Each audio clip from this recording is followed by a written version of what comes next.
మందకృష్ణ మాదిగ గారు ఒక్క సిద్ధాంతానికి కట్టుబడి ఏనాడైతే ఎంఆర్పిఎస్ జెండా బట్టి ఎస్సీ వర్గీకరణ కోసం కొట్లాట మొదలుపెట్టినారో ఈ క్షణం వరకు కూడా అదే సిద్ధాంతం కోసం బ్రతుకుతున్నారు, అదే సిద్ధాంతం కోసం కొట్లాడుతున్నారు. కాబట్టి వారి సిద్ధాంతాలను నమ్మి గౌరవించి ఇవాళ వారి ఉద్యమ స్ఫూర్తికి పద్మ అవార్డుల కమిటీ వారికి ఒక అవార్డుని అనౌన్స్ చేసింది.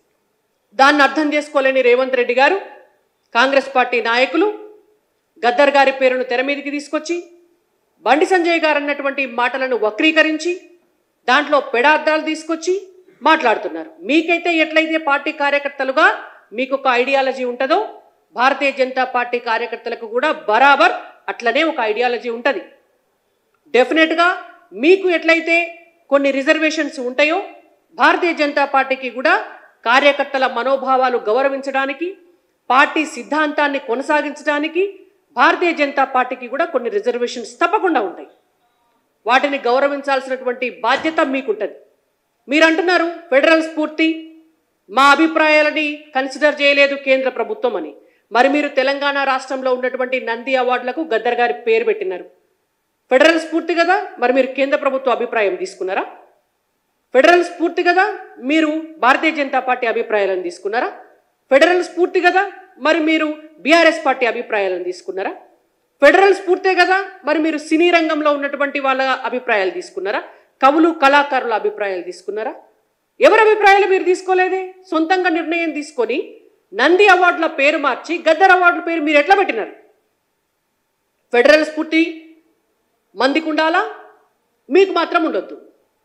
మీకు అవసరం ఉన్నప్పుడు కేంద్ర ప్రభుత్వానికి ఉండాలా, ప్రజలకు అవసరం ఉన్నప్పుడు నిర్ణయాలు తీసుకున్నప్పుడు మీకు ఉండొద్దు. కాబట్టి ఇవాళ రేవంత్ రెడ్డి గారైనా కాంగ్రెస్ పార్టీ నాయకులైనా మీరు 6 గ్యారెంటీల అమలును పక్కన పెట్టి పూటకొక ముచ్చట మీద లేనిపోని డైవర్షన్ పాలిటిక్స్ చేస్తే నమ్మడానికి తెలంగాణ ప్రజలు ఎవరు కూడా ఇక్కడ సిద్ధంగా లేరు. ఇవాళ బరాబర్ 6 గ్యారెంటీలు మీ చేత అమలు చేయించేదాకా భారతీయ జనతా పార్టీ మీ ఎంటబడుతుంది. ఖచ్చితంగా మీరు మమ్మల్ని దళిత కార్డు వాడి బెదిరించాలని చూసినా, బహుజన కార్డు వాడి బెదిరించాలని చూసినా, ఇంకోటి ఏం చేయాలని చూసినా ఇక్కడ భారతీయ జనతా పార్టీ కార్యకర్తలు ఎవరు కూడా భయపడడానికి సిద్ధంగా లేరు. ఇవాళ రేవంత్ రెడ్డి గారైనా కాంగ్రెస్ పార్టీ నాయకులైనా తెలుసుకోవాల్సినటువంటి అంశం ఇది. ఇవాళ భారతీయ జనతా పార్టీ అధ్యక్షులుగా ఎవరిని నియమించాలి అనేటువంటిది మా పార్టీ అధిష్టానం తీసుకునేటువంటి అంశం. డెఫినెట్గా మా అధిష్టానం ఏ నిర్ణయం తీసుకున్నా కూడా కార్యకర్తల మనోభావాలను గౌరవిస్తారు. రేపటి నాడు పార్టీ భవిష్యత్తుకి ఎవరు అవసరం అనేటువంటిది చూస్తారు. అందరి అభిప్రాయాలను కన్సిడర్ చేసి ఇవాళ భారతీయ జనతా పార్టీ కార్యకర్తల పార్టీ మొదటి నుంచి కూడా ఇవాళ ఒక ఛాయ్ అమ్ముకునేటటువంటి కుటుంబంలో పుట్టినటువంటి నరేంద్ర మోడీ గారు ప్రధానమంత్రి అయినరు అంటే ఆ ప్రజాస్వామ్యం భారతీయ జనతా పార్టీలో ఉంది కాబట్టే, భారతీయ జనతా పార్టీ సిద్ధాంతం అది కాబట్టిగానే ఇవాళ వారు ప్రధానమంత్రి అయినరు. ఇవాళ ఒక వ్యవసాయ కుటుంబంలో పుట్టినటువంటి కిషన్ రెడ్డి గారు ఈ రాష్ట్రానికి పార్టీకి అధ్యక్షులు కేంద్ర మంత్రి అయినరుగా అంటే ఇవాళ ఒక కార్యకర్తకు ఆ స్థానం ఇచ్చినటువంటి పార్టీ భారతీయ జనతా పార్టీ. ఇవాళ ఒక సామాన్య కుటుంబంలో పుట్టినటువంటి ఒక కార్పొరేటర్గా ఉన్నటువంటి బండి సంజయ్ కుమార్ గారు కేంద్ర హోంశాఖ మంత్రి అయినరు అంటేనే ఇవాళ కార్యకర్తల మనోభావాలకు, కష్టపడేటటువంటి కార్యకర్తలకు అవకాశాలు ఇచ్చేటటువంటి పార్టీ భారతీయ జనతా పార్టీ.